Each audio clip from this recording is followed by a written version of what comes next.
Assalamualaikum warahmatullahi wabarakatuh. Selamat pagi teman-teman semuanya. Hari ini saya akan membagikan materi terkait dengan sistem perkemihan. Nanti saya akan bahas dari segi anatomis sekaligus fisiologis dari sistem perkemihan. Jadi saya minta tolong untuk dilihat dulu. Saya akan menjelaskan sedetail mungkin bagaimana terkait dengan sistem perkemihan. Nah, sistem perkemihan adalah suatu sistem yang di dalamnya terjadi penyaringan darah, sehingga darah kita itu bebas dari zat yang tidak digunakan oleh tubuh. Zat ini akan larut dalam air dan dikeluarkan dalam bentuk sebagai urin. Zat yang dibutuhkan oleh tubuh ini akan beredar kembali, kemudian melalui tubuh atau melalui pembuluh darah kapiler ginjal, kemudian masuk ke dalam pembuluh darah dan beredar ke seluruh tubuh kita. Kemudian ginjal kita itu mendapatkan 20% suplai darah dari total darah yang ada di tubuh kita. Coba perhatikan teman-teman yang sebelah kanan, gambar sebelah kanan ya. Di sini ada organ ginjal kita. Nah, organ ginjal kita itu disuplai 20% total darah ya yang ada di dalam tubuh kita. Nah, suplainya itu langsung dari aorta ya atau arteri yang besar dalam tubuh kita. Setelah dari aorta, kemudian masuk ke ginjal, kemudian nanti akan keluar melalui vena cava inferior. Ya, nanti akan saya jelaskan. Jadi, silahkan dilihat terus videonya. Nah, teman-teman terkait dengan sistem perkemihan, teman-teman bisa dilihat di sini ada yang namanya kerongkongan. Nah, coba diperhatikan. Nah, kerongkongan berarti terkait dengan kerongkongan berarti di sini ada lambung. Ya. Kemudian lambung di sini ada usus besar, usus halus. Kemudian di sampingnya itu juga ada yang namanya liver atau hati. Berarti ginjal sistem perkemihan kita itu letaknya di belakang dari yang namanya lambung, kemudian hati, kemudian terkait dengan usus besar ataupun usus kecil. Nah, semuanya itu terletak di bagian belakang, termasuk juga vena cava inferior sama aorta. Nah, ginjal kita itu terdiri dari dua buah, yang kanan sama yang kiri. Kemudian dari ginjal menuju kandung kemih itu disalurkan melalui uretra. Ya, kemudian dari kandung kemih menuju keluar itu melalui ureter. Begitu ya. Saya rasa teman-teman sudah memahami terkait dengan anatomi ataupun nama-nama anatomi dari sistem perkemihan. Kemudian, nah di sini adalah sistem perkemihan juga disebut dengan urinary system atau renal system, di mana dia terdiri dari dua buah renal ya, kanan dan kiri. Dan letaknya itu lebih tinggi yang sebelah kiri ya, nanti saya akan jelaskan. Kemudian dua buah ginjal ini adalah fungsinya adalah membuang zat-zat sisa metabolisme yang berlebihan dalam tubuh serta membentuk urin. Jadi di sini nanti ada 4 fungsi. Ya, 4 fungsi ginjal. Nanti akan saya jelaskan ya.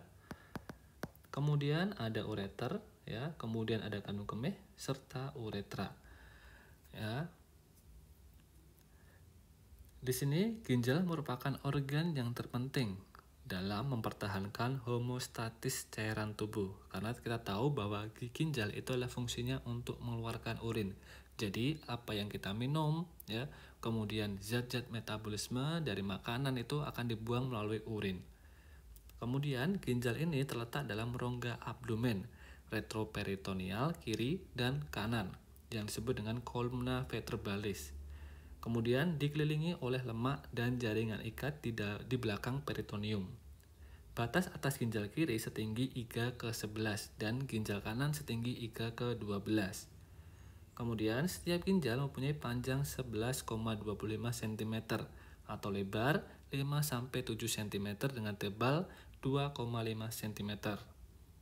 Kemudian ginjal kiri ini memiliki ukuran lebih panjang daripada ginjal yang sebelah kanan. Nah, ini ya. Kemudian berat dari ginjal pria dewasa itu sekitar 150 sampai 170 gram. Sedangkan pada wanita itu hanya 115 sampai 155 gram saja. Kemudian bentuknya ginjal itu seperti kacang. Ya, sisi dalam menghadap ke vertebra thoracalis. Sisi permukaannya itu cembung dan di atasnya setiap ginjal terdapat sebuah kelenjar supraadrenal.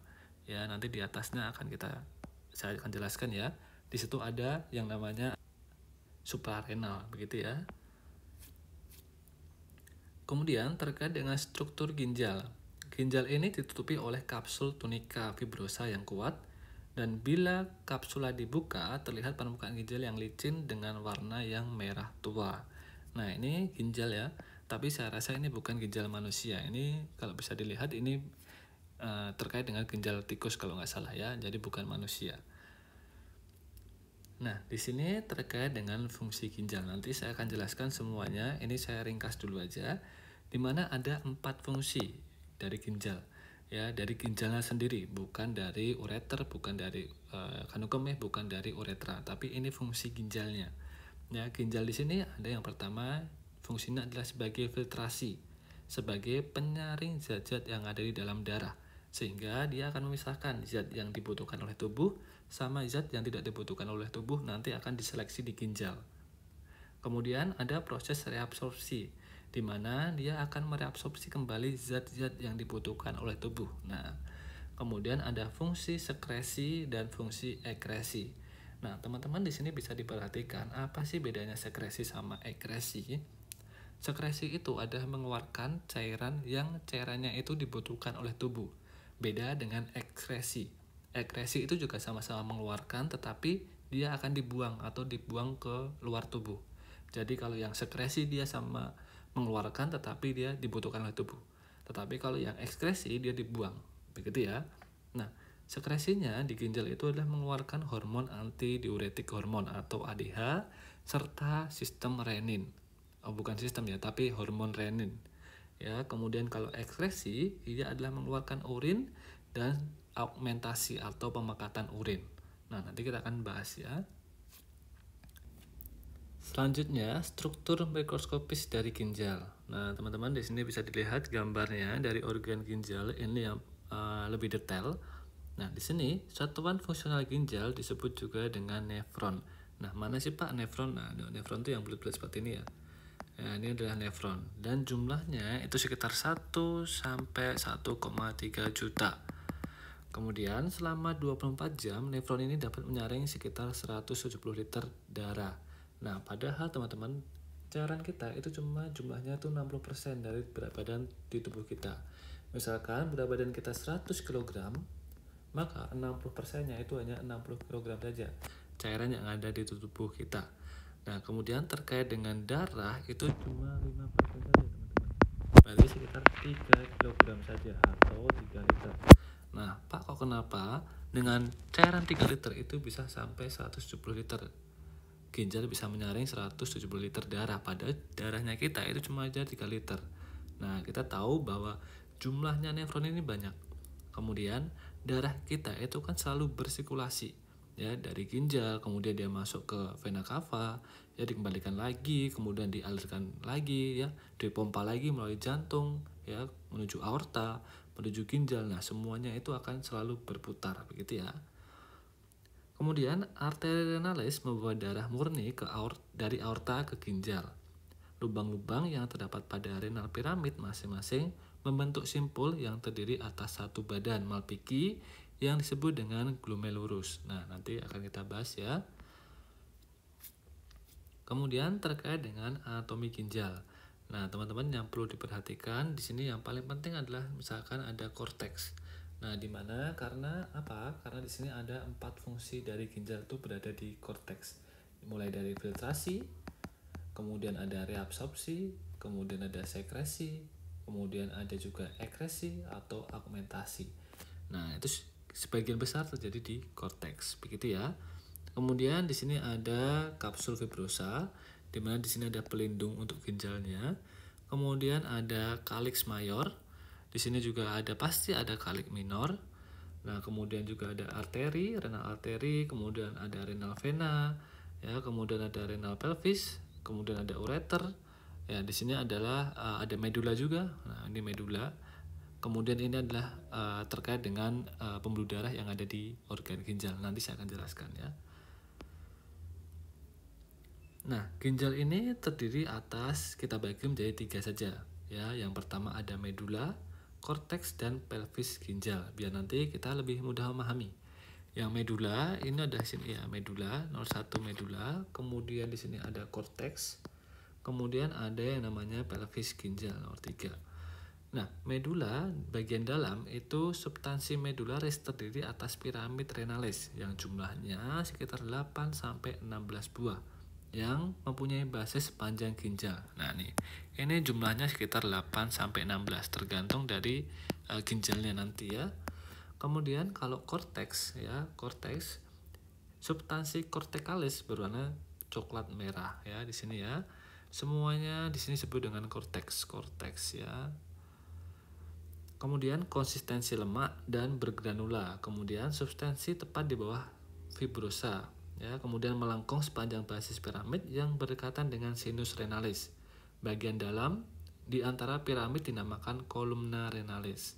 Kemudian nomor 3 adalah pelvis ginjal. Di sini ada saluran pengumpul cairan atau air yang zat-zat yang dilakukan mulai dari filtrasi, reabsorpsi dari ginjalnya itu. Jadi semuanya nanti akan ngumpul di sini, kemudian akan disalurkan menuju ureter. Ya, ureter nanti ke bawahnya ada kandung kemih, kemudian dikeluarkan melalui uretra. Gitu ya. Kemudian di sini adalah terkait dengan vaskularisasi dari ginjal. Nah, di sini kita akan bahas bagaimana perjalanan darah di organ ginjal. Nah, seperti yang saya jelaskan di awal, di mana ginjal itu disuplai dari aorta ya teman-teman. Di sini kita ada aorta, kemudian sampingnya di sini ada kemudian di sini ada vena cava inferior. Ya, dari aorta itu sekitar 20% darah akan dimasukkan menuju renal artery. Ya, renal artery yang ada di sini ya. Kemudian dia akan masuk ke bagian segmental artery. Kemudian dia akan masuk lagi ke bagian intralobular artery. Kemudian dia akan masuk kembali menuju ke arcuate artery. Kemudian masuk lebih dalam lagi menuju intralobular artery ya. Atau yang di sini. Nah, ini lebih detailnya ada di sini. Kemudian dia masuk ke bagian afren. Nah, ya afren itu yang mana? Nah, nih dia akan afren. Dia masuk ke bagian afren, kemudian dia masuk menuju glomerulus. Nah, di sini adalah tempat ya, teman-teman, di sini adalah tempat proses di mana di sini ada proses filtrasi ya, kemudian di sini juga ada filtrasi saja yang di glomerulus. Ya, sorry ini kok susah banget. Oke, di sini ada proses filtrasi di glomerulus ya. Kemudian dia masuk langsung menuju ke afren ya, afren arteri yang ada di sini ya. Kemudian, nah ginjal di nefron kita itu dibagi menjadi 2 teman-teman. Nah, nefron tuh yang semuanya disebut dengan nefron. Nah, ini nefron. Yang semuanya di sini disebut dengan nefron. Nah, nefron ini dibagi menjadi 2. Ada yang namanya nefron kortikal atau yang berada di tepatnya itu di korteks. Kemudian ada yang juxtamedullary nephron yang letaknya itu sampai ke bawah ke bagian medula. Nah, nanti kita akan bahas ada 2 jenis nephron ya, yang letaknya di kortikal sama di medula.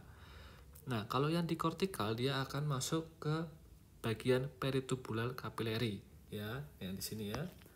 Kalau yang di juxtamedullary nephron dia akan masuk ke fase rekta atau fasa rekta yang dimana di sini ada juxtamedullary nephron ya.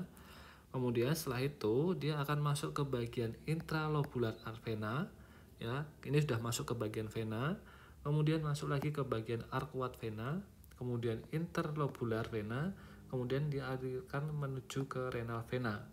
Nah, setelah renal vena dia akan masuk ke bagian vena cava inferior ya. Kemudian dari dari aorta sampai keluar ke bagian vena cava inferior. Nah, teman-teman juga bisa lihat nih bagian di sini ya. Nah, ini juga ada penjelasannya. Lanjut ya. Terkait dengan struktur ginjal, kita biar lebih mudah kita bagi menjadi 3 bagian ya. Yang pertama itu ada bagian korteks. Korteks yang mana? Korteksnya semuanya di sini ya, korteks. Ya, yang bagian sini. Kemudian ada medula yang ini, yang biru, yang kayak seperti sirip ya. Kemudian ada yang namanya pelvis itu yang bagian sini. Nah, ini pelvis. Nah, di bagian korteks itu terdiri dari nefron ya. Nefronnya berada di bagian korteks. Kemudian nefron itu dibagi menjadi dua bagian, yaitu badan Malpighi dan tubulus. Ya, nanti akan saya jelaskan selanjutnya ya. Kemudian medula, ini juga ada tubulus dan lengkung Henle. Nah, kok sama Pak nefronnya dengan yang bagian korteks? Nah, kalau teman-teman lihat tadi kita bagian di sini ya. Nah, ini ada yang nefronnya berada di bagian kortikal sama di medulari.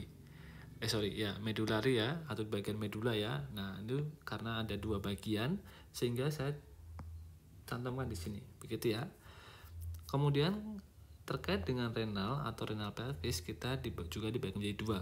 Yang pertama ada mayor, kalik mayor, sedangkan yang lebih kecil lagi atau lebih dalam masuk itu dinamakan dengan kalix minor. Ya.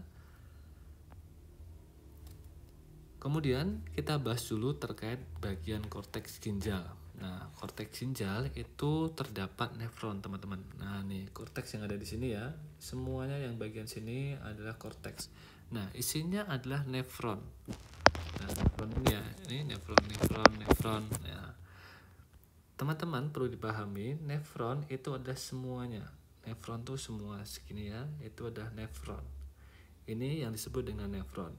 Kemudian nefron ini dibagi menjadi dua, yaitu badan Malpighi dan tubulus. Nah, badan Malpighi itu terdiri dari glomerulus sama Simpee-Bowman atau kapsul Bowman. Nah, itu di mana? Nah, ini bagian pertama. Kemudian bagian keduanya adalah bagian tubulus. Tubulus ini dibagi menjadi tiga, yaitu tubulus proksimal. Kemudian ada lobe Henle atau lengkung Henle. Kemudian juga ada tubulus distal. Nah, ini. Jadi pemisahannya seperti ini. Ya, teman-teman bisa dilihat. Nah, di sini ada bagian badan Malpighi yang terdiri dari dua organ, yaitu glomerulus sama Simpee-Bowman atau kapsul Bowman. Sedangkan tubulus itu ada proksimal, kemudian ada Henle, lengkung Henle sama distal. Kembali lagi ke sini ya. Nefron itu terdiri atas 1 sampai 1,2 juta buah. Nah, ini nefronnya banyak sekali nih. Ya, nefron tadi terdiri atas dua bagian ya, ada dua tipe, kortikal sama juxtamedulari nefron. Kalau kortikal berarti tepatnya itu berada di area korteks. Kemudian kalau juxtamedulari itu sampai ke bawah, ke bagian medula. Kemudian di sini bagian terkait dengan nefron dibagi menjadi dua ya. Tadi ada juxtamedulari sama kortikal nefron ya.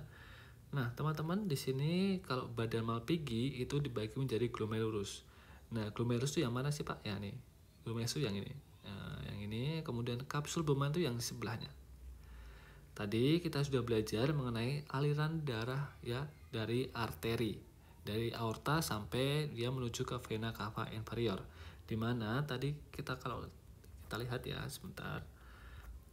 Kalau kita lihat, nah di sini sebelum menuju glomerulus dia masuk ke bagian afren, kemudian masuk ke bagian glomerulus, kemudian dia akan keluar melalui efren arteri. Nah, coba teman-teman dilihat ya di PPT-nya. Sebentar. Nah, di sini ada arteri afren. Kemudian dari arteri afren, kemudian dia darahnya akan masuk. Kemudian di sini ada proses filtrasi. Proses filtrasinya ada di glomerulus yang ada di sini ya. Kemudian setelah proses filtrasi dia akan masuk ke bagian arteri afren. Ya, nanti akan saya jelaskan lagi. Kemudian nanti ini bisa dibaca ya. Nah, ini singkat. Dimana kalau sekitar 85% itu nefron itu berada di area kortikal. Sedangkan 15%-nya itu berada di medulari. Jadi paling banyak itu bagian yang di kortikal. Gitu ya.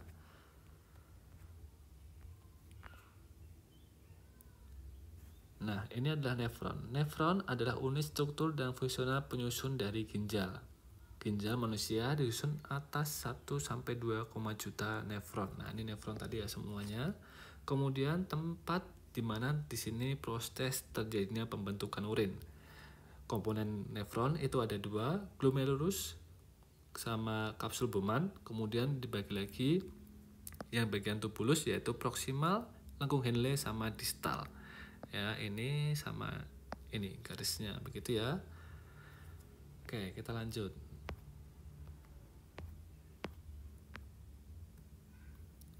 Nah, tadi kita sudah bahas terkait dengan nefron itu dibagi menjadi dua, badan Malpighi dengan tubulus, ya kan? Nah, badan Malpighi itu dibagi menjadi dua, glomerulus sama kapsul Bowman. Nah, di sini teman-teman, di sini adalah proses yang namanya filtrasi. Filtrasi itu letaknya di mana? Di glomerulus, ya, di mana di sini ketika darah itu masuk dari afren, ya, afren arteri, kemudian dia akan terjadi proses filtrasi di sini, teman-teman. Setelah terjadi proses filtrasi, dia akan masuk ke bagian efren, ya, kemudian dia akan lanjutkan ke bagian vena, ya. Nah, di sini teman-teman yang perlu dipahami bahwa terkait dengan isi ataupun dalamnya atau detailnya terkait glomerulus. Nah, teman-teman di sini bisa dilihat walaupun agak rumit, ya. Nah, di sini teman-teman lihat dari kita darah itu masuk ke bagian afren arteri, ya kan, kemudian dia akan dilanjutkan menuju ke afren arteri. Nah, teman-teman di sini kok di mana saya akan jelaskan terkait dengan proses filtrasi, di mana terkait dengan kenapa kok bisa terjadi filtrasi, ya, di dalam sini, karena di sini teman-teman kalau bisa dilihat proses filtrasi itu dibagi atau disebabkan oleh dua faktor, ya, yaitu dari glomerulus sama kapsul Bowman. Ya, kalau dari bagian glomerulus itu dibagi menjadi endothelian lining.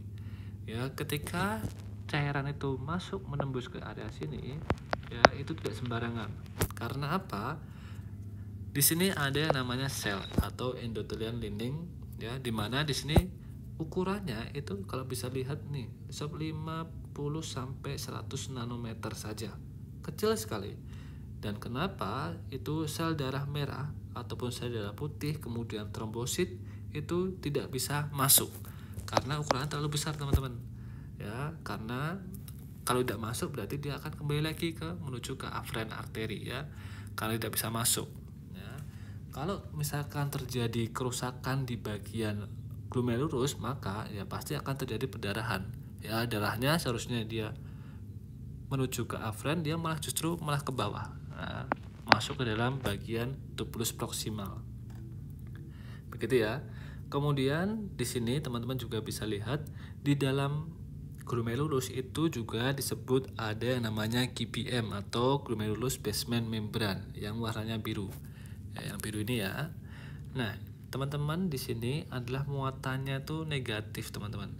Jadi ketika zat-zat itu yang muatannya negatif, otomatis dia nggak bisa melewati. Teman-teman kalau bisa lihat ada percobaan magnet, ya, magnet itu kan kalau misalkan positif sama positif itu kan pasti akan berlawanan, ya kan. Nah, ini sama juga kalau di sini membrannya itu atau terkait dengan glomerulus basement membrannya atau GBM-nya itu ternyata bermuatan negatif, sehingga zat-zat yang negatif atau yang muatan negatif itu tidak bisa lewat, makanya dia akan kembali lagi. Nah, dia kembali lagi tuh ke atas dan dia akan menuju ke afren arteri, begitu, ya. Tetapi kalau misalkan zatnya itu bermuatan positif seperti HCO3, ya, natrium, kemudian kalsium, ya, kemudian ada klorida, magnesium, albumin, glukosa, lipid, urea, kreatinin, vitamin. Nah, ini semua bisa masuk. Karena muatannya positif serta ukurannya itu di bawah tadi 50 sampai 100 nanometer, ya. 50 sampai 100 nanometer. Jadi bisa masuk. Begitu, ya. Nah, apabila albumin ini terjadi ini kan ya muatannya negatif nih albuminnya. Nah, bisa saja kerusakan, ya. Bisa, tetapi nanti ada yang namanya sel sangial, di mana di sini akan istilahnya dia akan merontokkan semua albumin.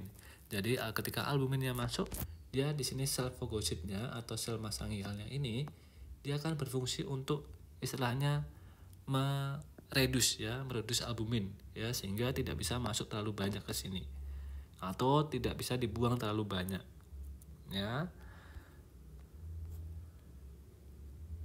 Nah, ini adalah GBM, ya. GBM tadi sifatnya adalah negatif, begitu, ya. Jadi apapun itu yang sifatnya negatif itu pasti akan terpental, ya, tidak bisa masuk, ya. Jadi untuk proses filtrasinya itu disebabkan karena dua hal, karena ada ini tadi sel endothelnya yang ukurannya yang bisa masuk itu hanya ukuran yang kecil, ya, ini cuma protein, ya, elektrolit. Nah, darah-darah nggak bisa masuk, sama disebabkan karena adanya GBM atau glomerulus basement membrane. Oke, lanjut ya. Nah, di sini setelah dari efren, nah di sini juga ada sel juxta glomerulari. Nah, nanti saya akan jelaskan di sini terkait dengan adanya sistem renin. Nanti ya di akhir ya. Oke.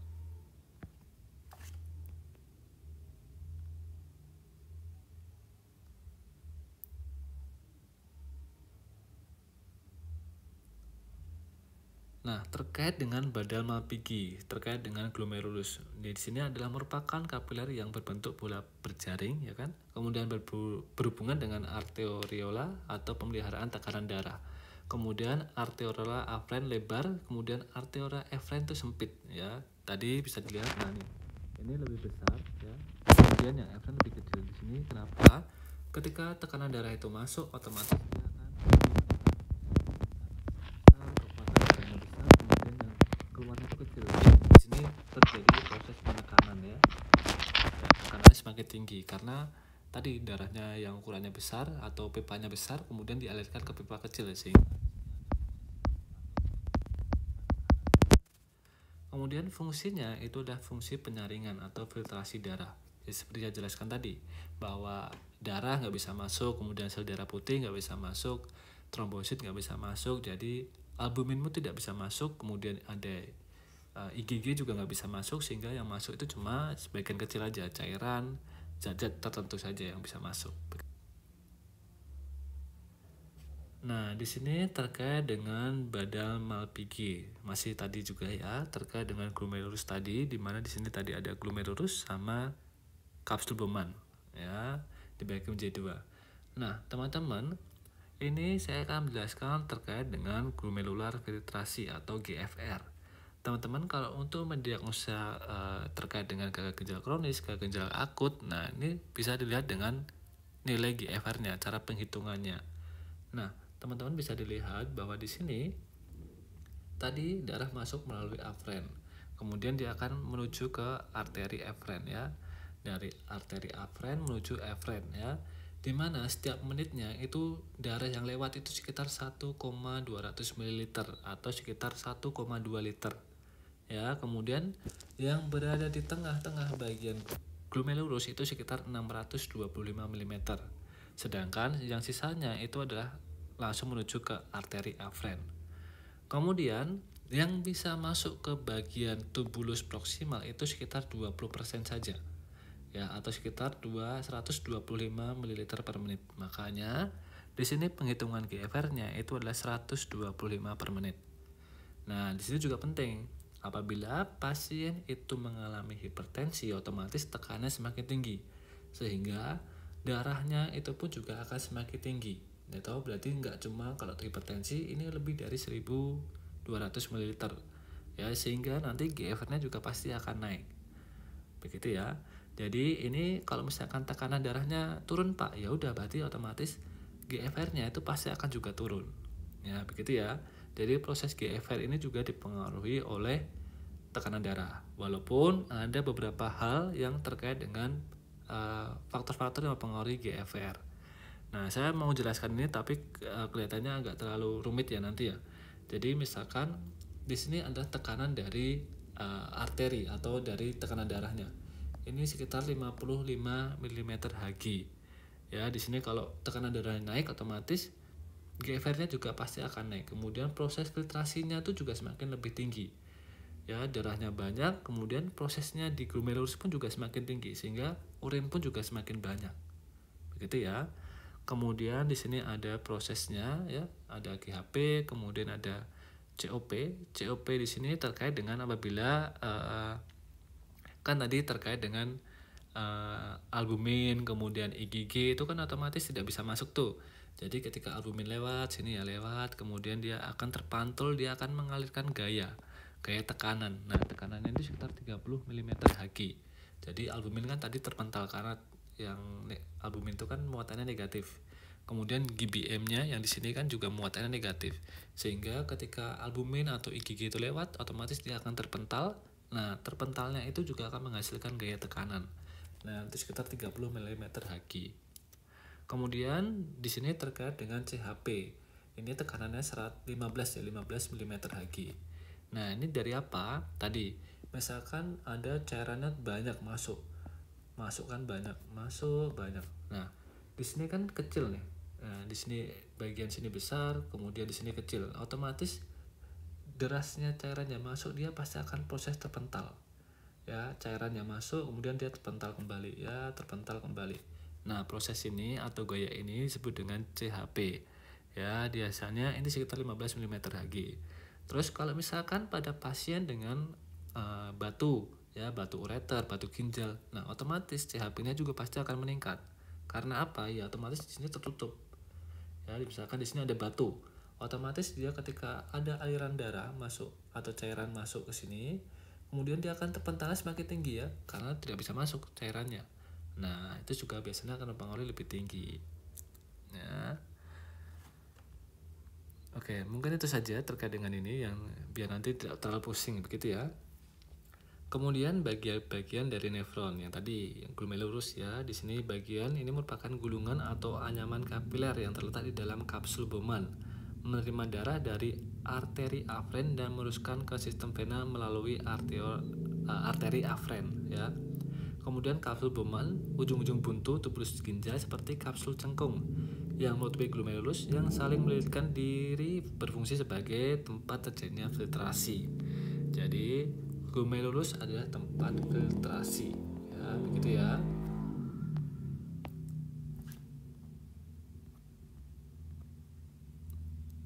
Kemudian bagian-bagian dari glomerulus yang pertama adalah elektromikroskopis glomerulus atau glomerulus berdiameter sekitar 20 nanometer, dibentuk oleh invaginasi suatu anyaman kapiler yang menempel pada kapsul Bowman. Nah, ini ya. Nih, glomerulus tuh yang ini pokoknya ya. Kemudian ada yang disebut dengan aparatus juxta glomerulus. Nah, di sini, nah nih. Kemudian ini adalah dinding arteriol yang bersentuhan dengan asa Henle. Nah, ini asa Henle ya. Oke, kemudian menjadi tebal karena sel-selnya mengandung butiran sekresi renin. Nah, ini renin yang besar. Kemudian sel ini disebut dengan sel juxta glomerular. Nah, ini adalah sel atau disebut dengan aparatus juxta glomerulus. Ini adalah yang menghasilkan sistem renin. Nah, nanti saya akan jelaskan sistem reninnya. Yang penting teman-teman tahu bahwa reninnya itu berada di sini, juxta glomeruli sel gitu ya. Kemudian ada sawar ginjal, adalah istilah yang digunakan untuk bangunan yang memisahkan darah kapiler glomerulus dari filtrat dalam rongga kapsul Bowman. Kemudian di sini ada yang namanya tubulus. Tubulus dibagi menjadi 3, ada tubulus proksimal yang ada di sebelah sini. Ya, kan tadi kita bagi jadi 2 ya. Ada badan Malpighi yang terdiri dari kapsul Bowman dan glomerulus. Kemudian ada bagian tubulus. Tubulusnya itu ada tubulus proksimal, kemudian ada Henle dan distal.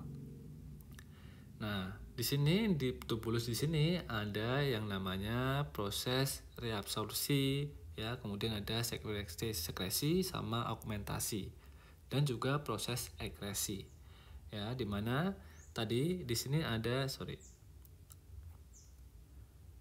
Nah, teman-teman kalau bisa dilihat bahwa urin itu lewatnya mulai dari arteri ya, masuk dari arteri, kemudian dia masuk ke glomerulus. Dari glomerulus nanti darahnya, kalau misalkan darahnya dia akan kembali ke efren ya. Tapi kalau cairannya dia akan masuk ke bagian proksimal. Ya, dia akan melengkung seperti ini. Kemudian dari proksimal dia menuju lengkung Henle.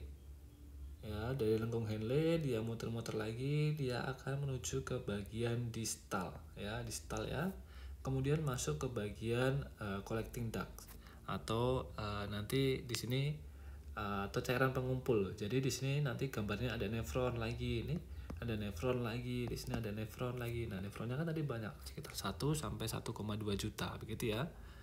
Nah, proses jalannya tadi mulai dari glomerulus menuju tubulus proksimal ya, kemudian menuju lengkung Henle, kemudian sampai ke tubulus distal.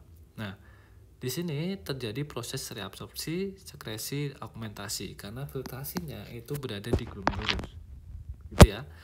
Nah, Di tubulus proksimal atau di bagian sini atau yang di sini ada proses reabsorpsi. Jadi tidak semua cairan yang tadi masuk atau yang difiltrasi oleh glomerulus tadi itu langsung dikeluarkan menjadi urin, tidak.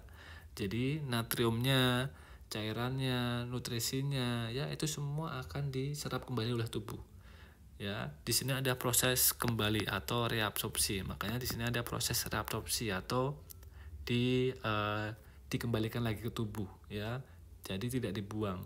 Nah, di sini ada NaCl, kemudian HO2 atau air, ya, nutrisi, kalsium, ya, kemudian ada CO3, biokarbonat, ya, semua nanti akan direabsorpsi kembali. Sehingga nanti cairannya semakin ke sini, semakin ke bagian distal semakin sedikit, begitu ya. Kemudian di sini di tubulus proksimal itu juga bisa terjadi terkait misalkan kita minum obat, itu semua juga cairannya akan masuk. Selain dari fungsi reabsorpsi atau diserap kembali oleh tubuh, di sini juga ada proses di mana misalkan obat-obatan, ya, atau cairan atau zat yang tidak dibutuhkan oleh tubuh itu juga bisa diangkut ke tubulus proksimal.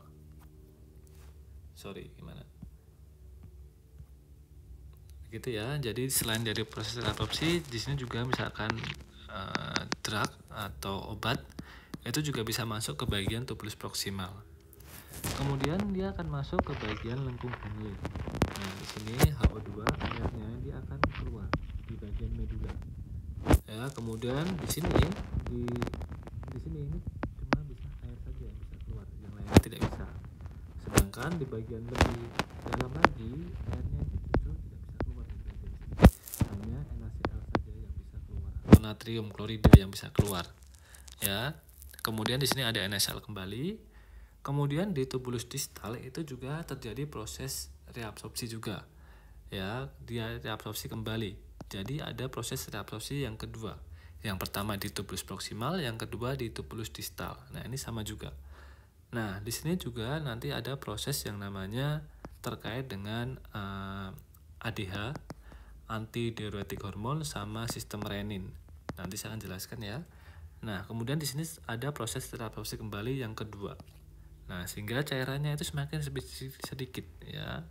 Nah, di bagian sini, di bagian collecting atau tubulus pengumpul, di sini juga ada proses yang namanya augmentasi, ya, atau pemadatan. Jadi istilahnya atau pemekatan. Jadi cairannya atau airnya, urinnya itu semakin lebih pekat. Nah, itu terjadi di tubulus pengumpul, gitu ya.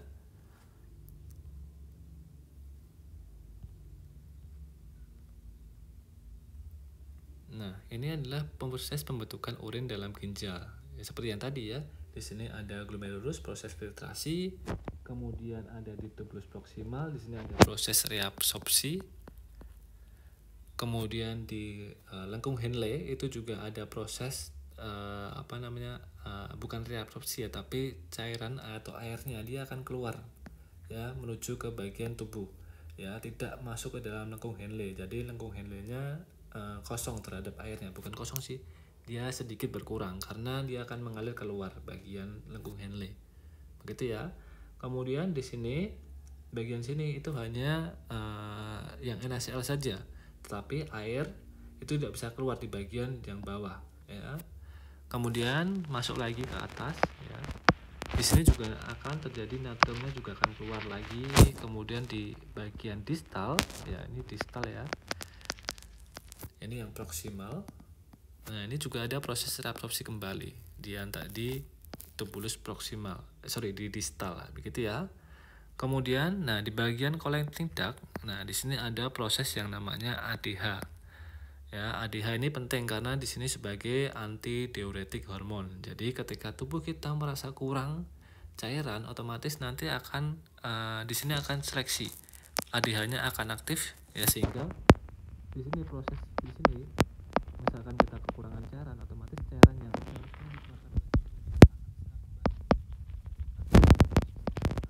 pengaruhnya dari hormon ADH yang ada di collecting duct. Ya, nanti akan dijelaskan terkait dengan hormon ADH sama renin, begitu ya. Kemudian kita lanjutkan. Nah, ini sama, ini prosesnya dari filtrasi glomerulus, kemudian dari lanjut ke tubulus proksimal, kemudian dia masuk ke lengkung Henle. Dari lengkung Henle dia akan menuju ke tubulus distal, kemudian masuk ke dalam collecting duct. Kemudian di sini saya akan jelaskan kembali lebih review lagi ya. Di sini ada proses filtrasi. Kemudian di proksima ada reabsorpsi. Di sini distal ada reabsorpsi. Kemudian di sini proses sekresi karena tadi ada hormon ADH ya, ADH. Kemudian juga augmentasi karena ada pemekatan. Gitu ya. Nah, di sini adalah tubulus proksimal, nanti bisa dilihat sendiri. Di sini panjangnya sekitar 15 mm sampai 55 mm yang proksimal ya, yang ada di sini. Kemudian kalau yang asa Henle itu sekitar 12 mm ya, yang lengkung Henle. Ya, sini ya. Kemudian kalau distal itu sekitar 5 mm.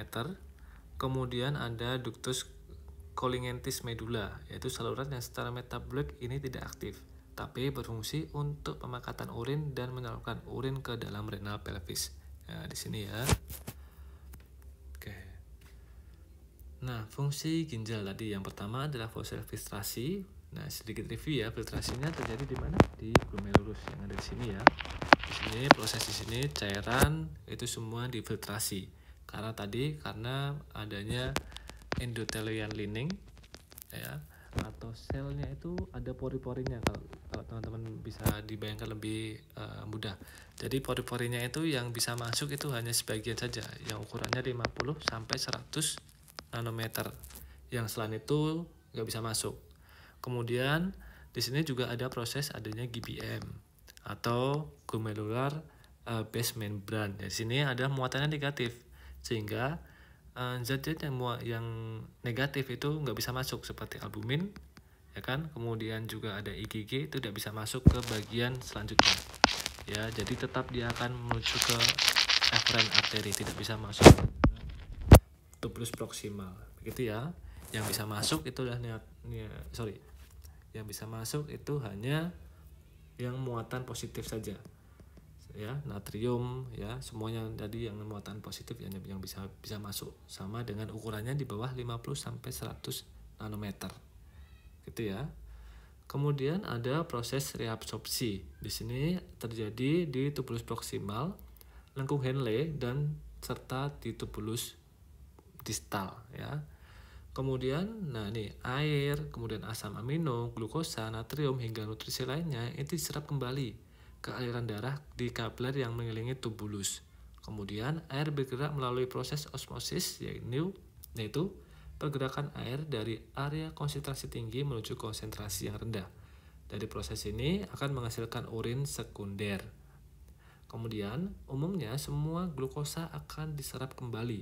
Akan tetapi pada penderita DM itu kan karena kadar glukosanya darah itu banyak, sehingga ya otomatis dia akan bisa masuk ya, kepaksa masuk karena saking banyaknya bisa masuk. Sehingga kenapa orang-orang DM itu pasti kalau pipisnya itu kalau dicek itu pasti ada terkait dengan glukosanya, itu terdapat glukosa di area atau pada proses pemeriksaan urin. Nah, kemudian kalau hipertensi itu juga bisa menyebabkan tadi proses filtrasinya, glomerulusnya itu semakin nanti akan cepat rusak ya, karena banyak sekali, sekitar 80% atau sekitar 70% lah itu biasanya orang dengan AKI atau akut kidney injury atau CKD atau chronic kidney disease itu disebabkan karena hipertensi sama DM. Nah, itu paling banyak gitu ya. Kemudian ada fungsi ekresi ya. Ekresi di sini tadi sekresi sisa metabolisme seperti protein atau dari hasil protein ya, metabolisme hasil protein seperti ureum, kreatinin, kalium, kemudian ada fosfat, sulfat anorganik sama asam urat. Jadi semua ini akan dibuang karena ekresi berarti akan dibuang ya, tidak diambil kembali, buang ya. Jadi kalau yang sekresi dia akan diambil kembali. Kemudian kalau yang selanjutnya itu terkait dengan mengatur keseimbangan asam dan basa tubuh karena tadi ya. Kemudian mengatur keseimbangan cairan dan elektrolit ya. Biasanya kalau orang dengan CKD itu kan nggak bisa pipis tuh ya, tidak bisa untuk BAK. Sehingga apa? Dia akan mengalami gangguan keseimbangan cairan dan elektrolit. Dia minum banyak, ya, minumnya banyak, tapi dia nggak bisa BAK. Nah, dia nggak bisa. Sehingga apa yang terjadi? Pasti terjadi penumpukan cairan dan elektrolit dalam tubuh. Kemudian akan mengganggu keseimbangan asam basa. Nah, itu pasti. Seharusnya kan orang normal kan minumnya ada, BAK-nya juga ada. Tapi pada pasien dengan CKD atau AKI, acute kidney injury, itu kan tidak bisa BAK. Atau justru pasien dengan misalkan dengan resistensi urin, ya, urinnya tidak bisa keluar. Misalkan karena ada batu, ya. Nah, itu bisa saja menyebabkan adanya gangguan keseimbangan cairan elektrolit dan asam basa, begitu ya. Kemudian ada fungsi sekresi. Nah, ini penting. Nah, ginjal kita itu juga selain menghasilkan hormon renin dan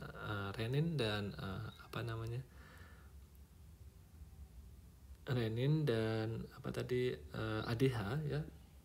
Renin dan ADH itu juga ada yang namanya eripoetin. Nah, ini fungsinya apa sih, Pak? Nah, eripoetin ini adalah fungsinya penting dalam pembentukan eritrosit. Nah, eritrosit itu apa? Ini terkait dalam pembentukan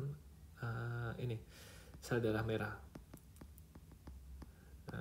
Nah, dimana apabila pasien CKD itu pasti akan mengalami penurunan Hb atau penurunan hemoglobin, ya, sehingga karena tadi ginjalnya rusak, otomatis fungsi untuk menghasilkan eritropoietin untuk merangsang sel darah merah, pembentukan sel darah merah itu pasti akan berkurang, ya, walaupun eritropoietin ini paling banyak emang di ginjal, tapi di hati pun juga ada, tapi sedikit, ya, lebih banyak di ginjal.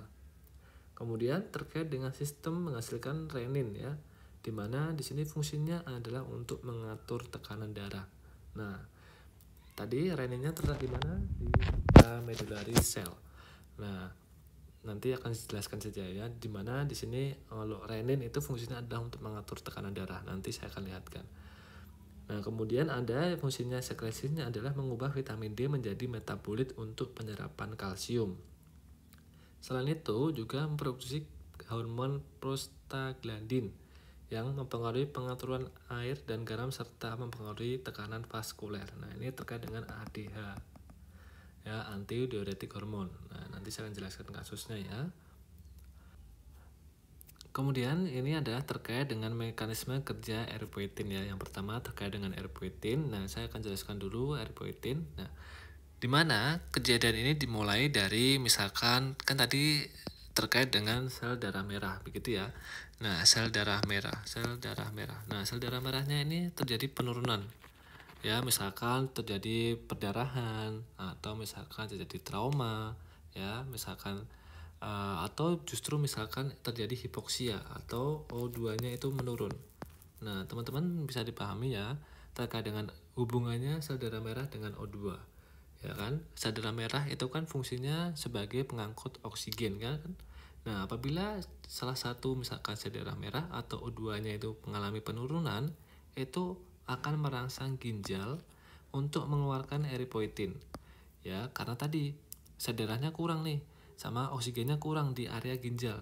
Nah, otomatis dia akan merangsang eritropoietinnya untuk keluar, ya, dari ginjal, keluar untuk merangsang yang ada di bone marrow, ada di tulang. Nah, sehingga di sini akan ada proses pembentukan sel darah merah. Nah, ketika sel darah merah sudah terbentuk, maka akan terjadi peningkatan terkait dengan O2-nya, sel darah merahnya juga semakin banyak sehingga tubuh kita menjadi normal kembali. Begitu, ya, dimulai dari misalkan ini tadi sel darah merahnya berkurang ataupun O2-nya itu berkurang.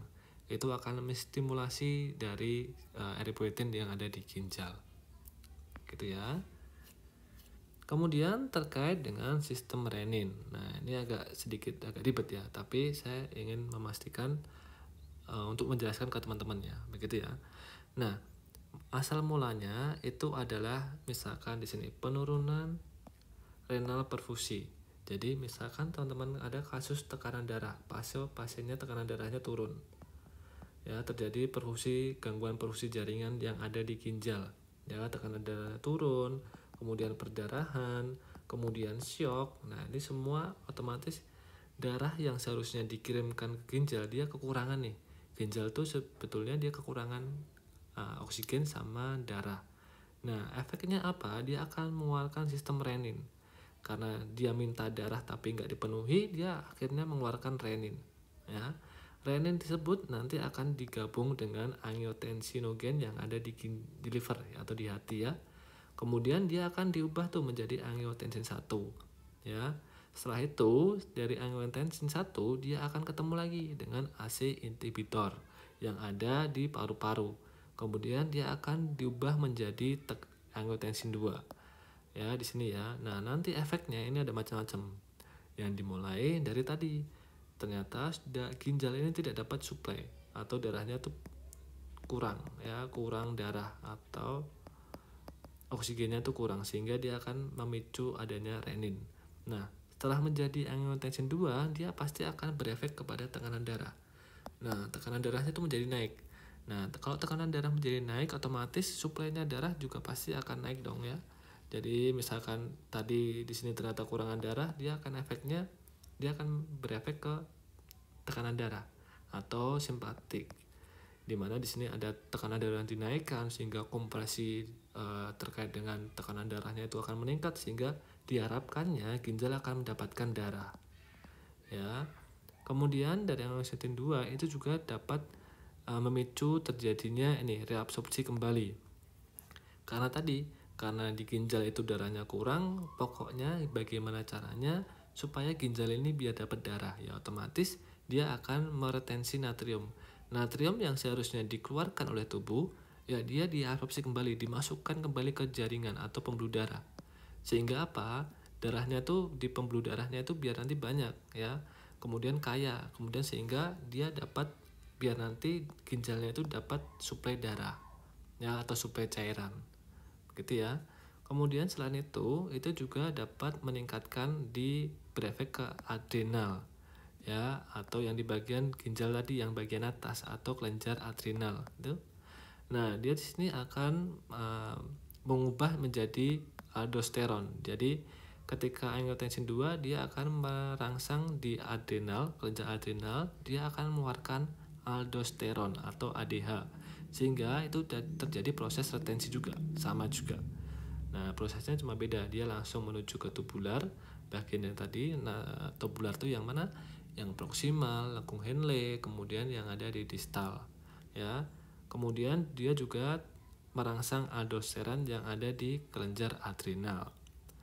Kemudian selanjutnya dia akan mengalami fase kontriksi.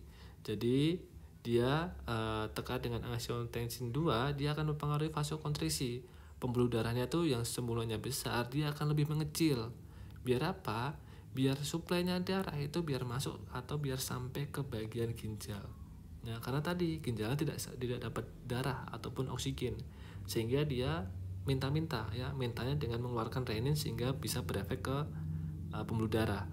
Pembuluh darah yang besar kemudian dia akan menyusut mengecil sehingga darahnya yang tadi misalkan cuma 3 liter atau cuma sedikit dia bisa tersampai ke bagian ginjal, begitu ya. Lebih disempitkan lagi. Kemudian angiotensin 2 itu dapat merubah atau merangsang di bagian pituitary ya, pituitary gland atau yang di di kepala kita ya, di otak ya, itu akan merangsang atau mengkoreksikan ADH. ADH bukan aldosteron ya tadi ya. Ini beda lagi, aldosteron itu beda dengan ADH. Nah, ADH ini juga sama sifatnya, dia akan mereabsorpsi kembali O2 atau air yang seharusnya sudah dibuang di cholinergic duct. Yang tadi yang bagian udah mulai menuju ke bagian medula. Ya, sudah mau dibuang ke bagian medula. Nah, itu tidak bisa dibuang karena dia seharusnya masih butuh nih, airnya masih butuh sehingga dia dimasukkan lagi ke pembuluh darah sehingga harapannya cairannya atau oksigen ataupun darahnya itu bisa sampai ke area ginjal. Begitu ya. Nah, ini juga sama. Kalau misalkan pada pasien dengan CKD itu kan mengalami gangguan chronic kidney disease. Ya, prosesnya filtrasinya atau suplai darahnya dia akan menurun. Nah, biasanya ini reninnya akan aktif. ya, sehingga tekanan darahnya kok kenapa naik. Nah itu adalah hubungannya CKD dengan hipertensi, karena tadi ya, karena reninnya dia istilahnya ginjal teriak-teriak buat minta suplai darah, ternyata ginjalnya rusak ya, dia otomatis reninnya akan aktif terus ya. Kemudian sama juga kalau misalkan orang dengan CKD itu tidak hanya dengan renin untuk terjadi proses hipertensi ya, bisa saja karena tadi CKD tidak bisa mengeluarkan cairan yang banyak sehingga terjadi penumpukan cairan ya, penumpukan cairan. Nah, penumpukan cairan ini akan menitik beratkan pada kerja jantung sehingga bisa menyebabkan hipertensi. Gitu ya. Mungkin itu mudah-mudahan teman-teman bisa memahaminya. Begitu ya. Kemudian kita lanjut ke bagian ureter. Ureter terdiri atas 2 buah saluran masing-masing bersambung dari ginjal ke kandung kemih. Panjangnya sekitar 20-30 cm. Dan lebarnya itu 5 mm. Ya. Kemudian gerakan peristatiknya itu sekitar 5 menit sekali untuk mendorong air kemih masuk ke dalam kandung kemih. Kemudian ini adalah lapisan ureternya, di mana di sini ada jaringan fibrosa, kemudian ada lapisan tengah otot polos dan lapisan mukosa. Nah, saya sedikit review aja ya terkait dengan ureter sama uretra sama kandung kemih. Nah, kemudian lokasi ureter itu letaknya di pars abdominal ureter, ya di sini ya. Kemudian ada pars pelvis ureter, ya ini di arah sini. Jadi ada 2 bagian, yang atas sama yang bagian bawah, gitu ya. Kemudian ada ureter pada pria ya sama ureter pada wanita. Itu beda-beda ya. Kalau beda-bedanya adalah bagian belakangnya, atau tadi kan saya sudah jelaskan terkait dengan misalkan sistem perkemihan kita itu di belakang dari organ lambung, kemudian hati sama usus. Nah, nanti bisa dibaca sendiri ya nih ya. Kemudian di sini ada kandung kemih atau vesika urinaria, ya, organ cekung yang terdapat berdistensi dan tersusun atas jaringan otot serta merupakan wadah tempat urin dan merupakan organ ekskresi. Jadi di sini adalah urin ya, urin yang sudah terkumpul, begitu ya. Ini ya urin yang kosong, ini yang udah terkumpul, begitu ya. Nanti bisa dibaca terkait dengan urinnya. Nah, di sini adalah saya ingin menjelaskan terkait dengan prostat. Nah, sedikit review ya, karena ini juga ada anatominya. Nah, prostat ini dimiliki oleh siapa? Laki-laki saja, ya kan? Wanita tidak ada prostat. Nah, apabila pasien dengan pembesaran prostat atau BPH, nah, ini biasanya akan terjadi proses retensi urin. Retensi urin itu apa sih, Pak? Urinnya tidak bisa keluar. Ya, tidak bisa keluar karena apa? Nah nih, karena terjadi pembesaran BPH atau kelenjar prostatnya, dia membesar.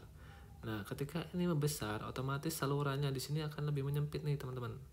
Nah, tidak bisa, karena di sini menyempit sehingga urinnya itu tidak bisa masuk menuju ke keluar. Begitu ya kalau terjadi pembesaran atau BPH. Gitu, sedikit saja ya. Kemudian di sini kandung kemih itu dapat menampung sekitar 600 ml urin. Nah, ini bisa dibaca. Kemudian kita lanjutkan ke bagian uretra. Uretra itu bagian yang alurnya sempit yang berpangkal pada kandung kemih dan fungsinya adalah menyalurkan urin keluar. Nah, ini ya uretra ya. Ini uretranya laki-laki. Kemudian yang di sini ada ureternya perempuan. Nah, ini beda, panjangnya beda, ukurannya juga beda. Nah, pada ureter pria ini dibagi menjadi 4 ya, ureter prostatica sama ureter pras membran, kemudian ureter pras cavernosa sama orifisus uretra externa. Nah, ini dibeda-beda. Nah, bisa dibaca sendiri ya. Kemudian panjangnya juga beda-beda. Kemudian kalau wanita itu juga pasti akan berbeda nih ureternya, kalau bisa dilihat lebih pendek ya. Ini ureternya wanita cuma sekitar 4 cm ya panjangnya ya. Kemudian kandungan urin. Nah, urin yang normal itu 90%-nya itu terjadi air, kemudian 2%-nya itu urea, dan 2%-nya itu ada sisa metabolik yang lain. Apabila di situ ada misalkan ada tambahan glukosa, ya, ada tambahan ureum kreatininnya tinggi, nah otomatis tidak normal gitu ya. Kemudian hasil metabolik lain yaitu zat warna empedu yang memberi warna kuning pada urin. Nah, garam mineral, vitamin B dan C yang berlebihan dalam darah.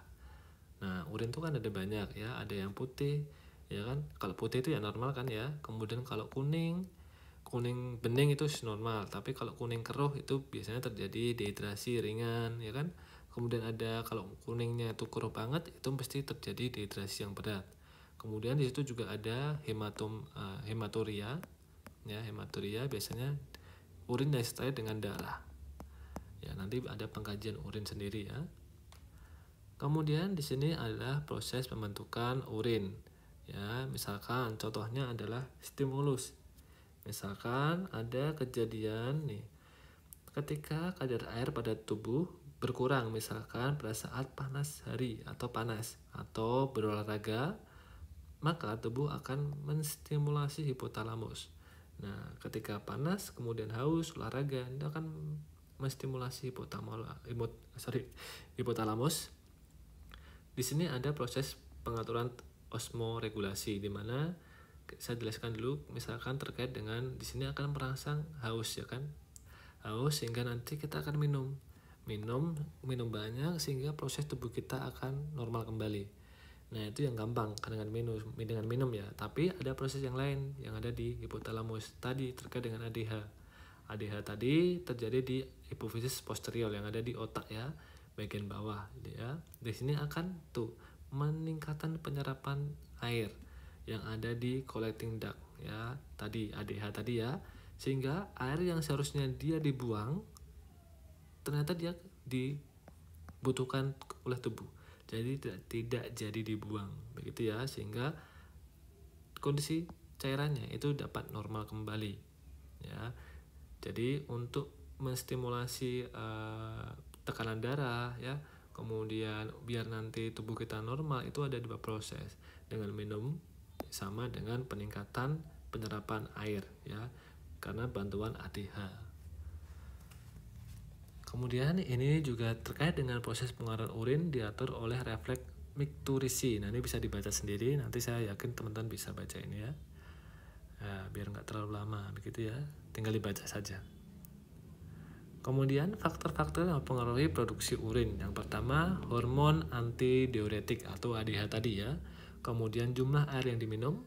Kemudian ada hormon insulin dan orang-orang yang dengan kekurangan hormon ADH atau kekurangan hormon insulin akan menghasilkan urin yang banyak ya. Karena tadi ADH kan fungsinya biar nanti urinnya itu atau cairannya itu diserap kembali oleh tubuh. Ya kan? Karena tadi kekurangan ADH otomatis ya cairannya pasti akan dikeluarkan semua oleh tubuh. Ya, begitu ya. Kemudian orang yang banyak minum air juga akan menghasilkan urin lebih banyak.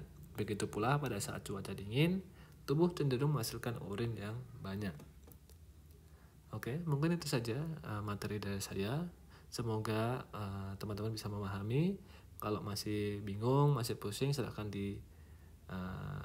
diulang kembali, sama boleh searching sendiri atau bisa tanyakan ke saya ketika ketemu dengan saya. Mungkin itu saja yang dapat saya sampaikan. Kurang lebihnya saya mohon maaf. Assalamualaikum warahmatullahi wabarakatuh.